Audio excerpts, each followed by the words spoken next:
Did you ever stop and wonder if you could be related to everyone with your last name? Just think if you're a Lincoln, how you'd be congratulated if Honest Abe were someone you could claim. To clear up any mystery, just check your family history. Genealogy's the name of the game. Now some ancestors you'll find you want to hide, but most of them will fill your heart with pride. Oh, your family tree, your family tree. Check your genealogy, find who was who and how who came to be. On your family tree. Welcome to the Genealogy Radio Show, the radio show that's keeping you in the loop. And this week's show is all about interesting O'Briens and their lineages, where some of the origins of some of the lineages and how they progressed in the 1500s and 1600s. And we have a fascinating guest with us today, Kenneth Nicholas, who's a renowned genealogist and historian. So we're delighted to have him on air with us today. And we're going to be talking about the O'Briens, where they ended up, some of them, and how they ended up there, and what the different branches are, and just a little nuggets of information, because the O'Brien is such a fascinating surname and very well renowned in County Clare. So welcome, Kenneth, today to our Genealogy Radio Show, and thank you. And can you tell us a little bit about some of the interesting O'Briens? Yes, I reply to, of course, I'm speaking completely without notes from my memory, so if I'm a little confused at time, I hope people will forgive it. The O'Brien, one of this interesting lot of O'Briens are the bishops. There are 3 generations of bishops, which of course we're not supposed to do, but it was a long way to Rome. And so these things happened in Gaelic areas, and indeed in often other places like Iceland, which were a long way from Rome. The Bishop Tuath O'Brien, who was the son of a Cornish of Thomond, in the late 1400s, became Bishop of Killaloe, and had a quite long time. He was a very active man. He was often engaged in war, like a number of Irish bishops at that time.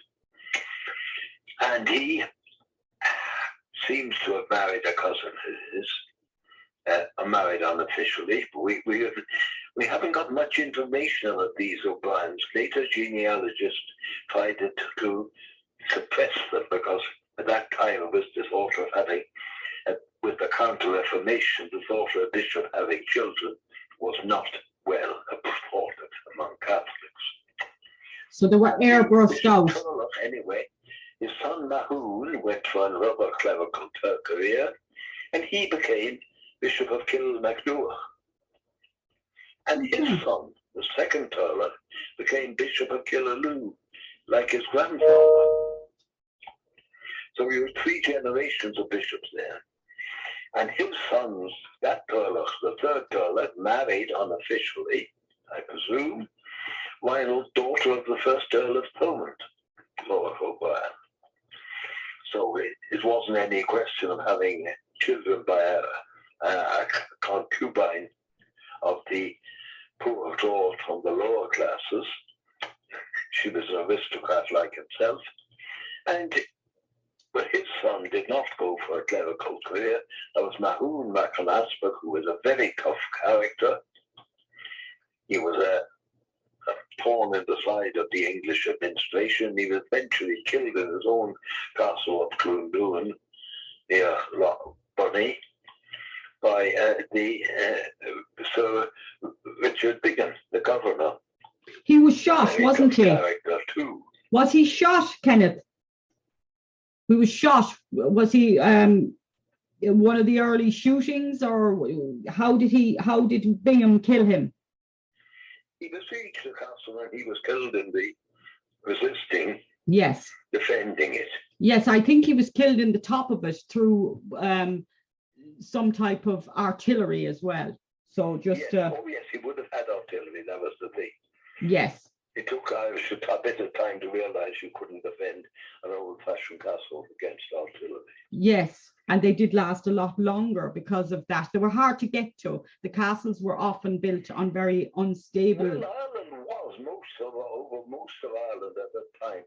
The only transport was by horses. There were no roads you could take a wheeled vehicle. That's right. Yeah. So that kind of explains how these tower houses survived in these areas. Any commercial transport was a pack horse. Yeah. But anyway, Mahon MacAnaspach and his two sons eventually went to Spain. After the Kinsale, they remained in rebels, of course, though they lost their lands. But then the first bishop, Turlough, had built another castle, Bailenangeadh, which is now called O'Brien's Castle to this day, in the parish of Inchcronan. Yes, near Crusheen. Yes, near Crusheen. And he had left a family there, another branch of the family. And there were several Francis, and they survived into the mid-18th century.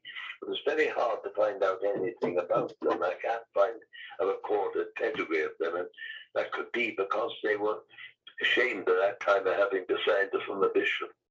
And Francis would have been a featured first name of this particular branch. Yes, there were several of them. There were at least two Francises and perhaps three in that family. And they were the other. And then, of course, there's Reinald Nebrian, who was a kinswoman of the first bishop. She was, must be a very young girl, she met John Earl of Ormond when he came, John Butler, Earl of Ormond, when he came over from England to Ireland. He spent most of his career in Ireland. And she went through some sort of marriage ceremony with him at Kilmallock and had a son, the famous Sir James Ormond, who stayed in Ireland and with O'Brien help tried to make himself Earl of Ormond, even though he was illegitimate. He claimed to be, his mother claimed that she had been married, and you could be married very easily just by exchange of vows to the Earl, his father, the Earl. And he was eventually killed by his cousin and rival Pierce Ruhr Butler in a famous episode in 1497, I think. Now I know we're familiar with the Earls of Thomond, and we have also the Barons of Inchiquin, who are O'Briens as well. When the first Monarch O'Brien, last King of Thomond, last recognized King of Thomond, when he was made an Earl by Henry VIII, subject to Henry VIII, he was also made Baron of Inchiquin. His eldest son, was made Baron of Inchiquin. And when he died, the earldom went by agreement to Donogh O'Brien, his nephew, who was the Thornister. And he, however, got a new grant from Edward VI, giving the earldom to him and his descendants, and this annoyed his brother Sir Donald very much. And Sir Donald, there was a war between them, and the Earl Donogh was wounded and died. At Clonroad. Sir Donald established himself as O'Brien. Yes. And eventually, an English expedition put his nephew Conor Donogh's son into as Earl, and Sir Donald had to give up, was driven out, and eventually he was given the barony of Kirkamurua and the Stryman of Bailenangeadh, that area, as a compensation for surrendering his claims to folk. And is that how they kind of got a foothold into West Clare, or had they a foothold into West Clare? They'd already been moving in at the expense of the O'Connors.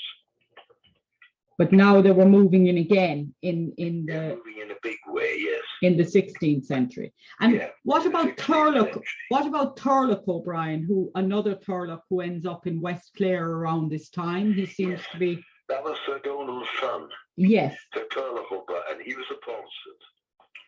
convinced Protestant. He became a convinced Protestant. Yet he married one of the Inchiquins who was a...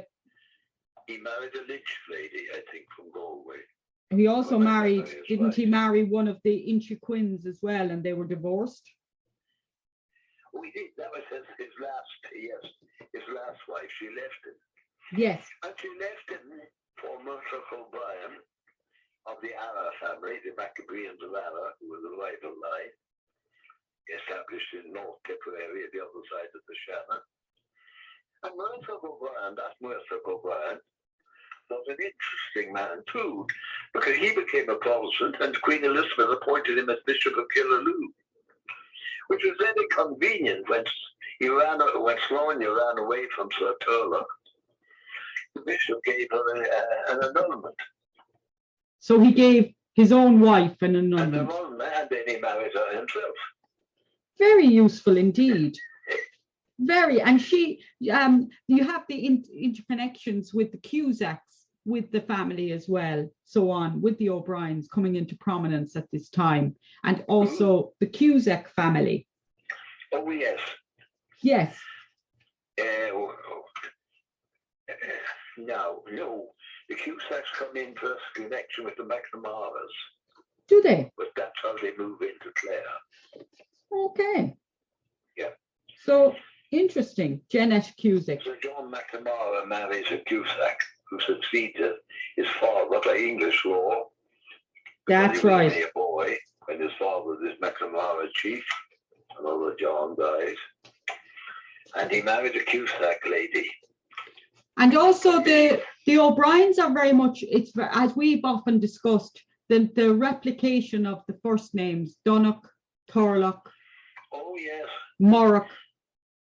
The names are all the same. You see, because so Turlough O'Brien, I told you he was a Protestant, but his eldest son, Tig, when Hugh O'Donnell in the 9 Years' War invaded Thomond, the last stage of the 1590s, he joined them, and he was killed a few days later. So he was Catholic. He didn't turn Protestant. He must have been to join the rebels, and he so Turlough may have been embarrassed by that, because he had made a settlement up in Simon and Bailenangeadh on the marriage of his son Tig to Margaret Burke from the Derry McLaughlin family, who had bought an enormous dairy, a couple of hundred head of cattle and other things. And he may have feared that because Tig was killed at an interest in these lands and had been killed in a rebellion, that they would be confiscated. So he sold them. He sold Ennistimon and Bailenangeadh to Sir Henry Clare, an Englishman who had been a captain in the wars. No relation to the De Clares who were there earlier. Turlough's two remaining sons, Donald and Donogh, resented this, and they wouldn't let Clare or his son come into the property. And eventually, Clare gave up fighting for, Sir Henry Clare gave up fighting for possession, and he sold out to Donogh, Earl of Thomond, who had the strength, and he moved in, and he got possession of Ennistimon, which Sir Turlough's sons had to give up to him. That would have been the fourth Earl of Thomond. Yes, the fourth Earl, the one who was governor of Munster. Yes, and the Earl, the known as the Great Earl. 1626. And that Donogh also moved into Bunratty Castle as well and restored it and did a great deal of restoration. To Bunratty, which were, in my mind, quite wrongly demolished in the 1960s. Yes, and he would have plastered. He would have plastered the ceiling, plastered the walls with beautiful Italian plaster, and also the ceilings of the private and public chapel. He put down, he very much extended the castle out as well into what would be... His extensions were demolished in the restoration. That's correct. That's a pity, yes. And also he very much modelled his castle on his own upbringing, where he had been brought to England and reared at English court and had strong links with the Earl of Leicester. So that's very significant in the architecture of the restoration. And there's a date stone in the wall of 1597, which would be a mason stone mark as well, which was indicative of the fashion of the time. So there's a lot on that with Donogh. But Donogh O'Brien seemed to end up in Clonmel. There seemed to be a link with them going to Clonmel or Carlow, I think. More Carlow. He got possession of Carlow. He was granted the manor of Carlow. Yes. So that remained his descendants, and they were swindled out of them by an agent after the death of the last Earl of Thomond. Yes. So it started to get sketchy with the last Earls of Thomond. The Skerries, they call them Patrick, the Skerries estate in County Dublin too, with the same thing happened. They got swindled out of it. So the O'Briens end up, of course, in beautiful Dromoland Castle, which is, yes, that's a branch descended from the first Earl of Thomond. Yes. And his senior line became Earls of Inchiquin, the bloody Moloch of the Burnings, who had been brought up as a Protestant and married to one as a Ledger. And he fought on the other side in the wars of the 1641. They were very bloody and destructive enemy of the Irish. And then he became a Catholic and went into exile and died a Catholic. So they were fond of his mind. Presumably, perhaps his wife had died, who had been an influence on him to take the New English side. And but his elder son by her was a Protestant, and they did very well out of in Ireland. And they kept on. The last of them became Marquis of Thomond and died in the 1850s, and unfortunately all the records seem to have been destroyed or lost. No, that's a pity. And that's it is a great pity. And that's what happens with some of the records, which we have a patchwork of records, which we have to try and put together in pieces and so on. Yes. And it can be quite difficult. Records were taken to England after the death of the last Earl, and most of them are now at Petworth House in Sussex, because the Wyndhams inherited the Thomond estate. That's right. Under the will of the last Earl of Thomond. And we were talking about the to and froing of the O'Briens ending up in, I referred to them in the conversation of how they end up near Banshire in County Tipperary. They end up in Waterford. They were really the MacBryans. The MacBryans, yes. Yes, the MacBryans, the O'Briens descended from Brian the Ruth, who his grandson Turlough. But the MacBryans descended from Brian the Ruth, who his younger son, but the only survived son who survived Tuath, Donogh, who became King of Ireland and died at Rome eventually. But his descendants were MacBryan. And there were some of them in Thomond who were dispossessed by the fourth Earl of Thomond, incidentally. Yes. But most of them were in Coonagh, in the Tipperary Limerick border, in Arlo. And yes. And they ended up changing their name to O'Brien, their chiefly line. And they acquired Branshaw in the 18th century by marrying a butler heiress. They have, of course, lost their own lands in the confiscations. And they survived down the 19th century there. They were Catholics. Yes, so they inherited Dunboyne with the death of the last of the old line of Lords Dunboyne, because they were married to his sister, weren't they? So marriages and alliances are really, really important. And what you said about they died out recently, the O'Brien butlers. And what you said about the dowry not have to be paid if somebody married a cleric is very, very interesting as well. So there was no dowry needed in relation to clerical marriages, which I hadn't been aware of. Would have been the attraction of it by women. Yes. So it afforded them. And also, of course, we have a very famous Maura O'Brien. The Irish, their children would have had full rights under native Gaelic law. Yes. They would be under English law, they would have been illegitimate.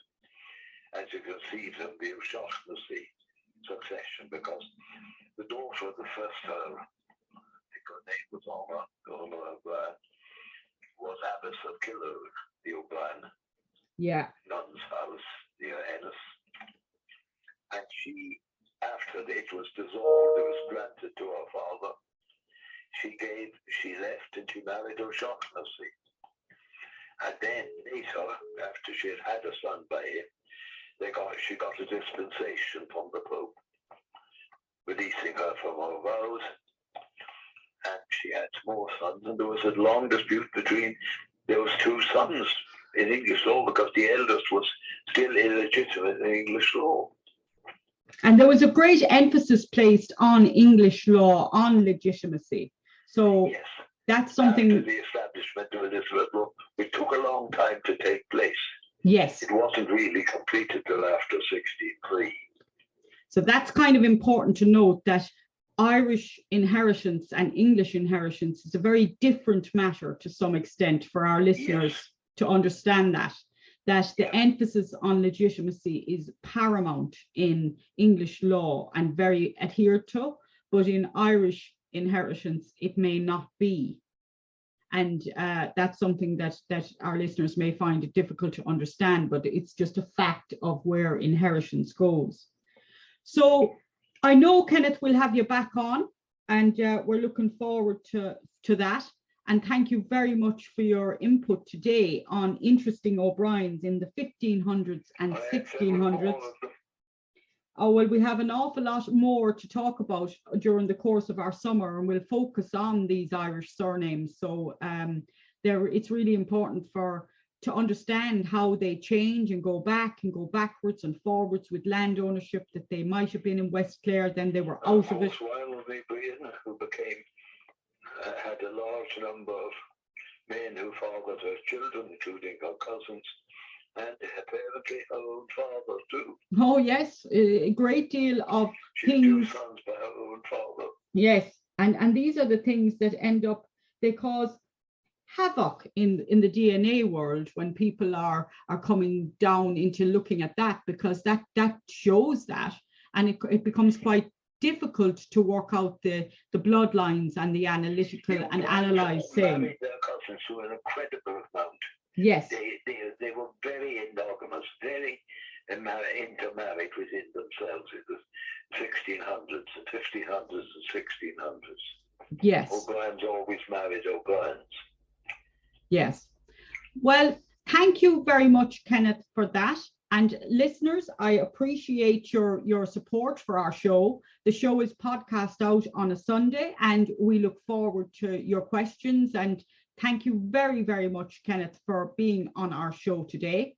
And thanks for listening.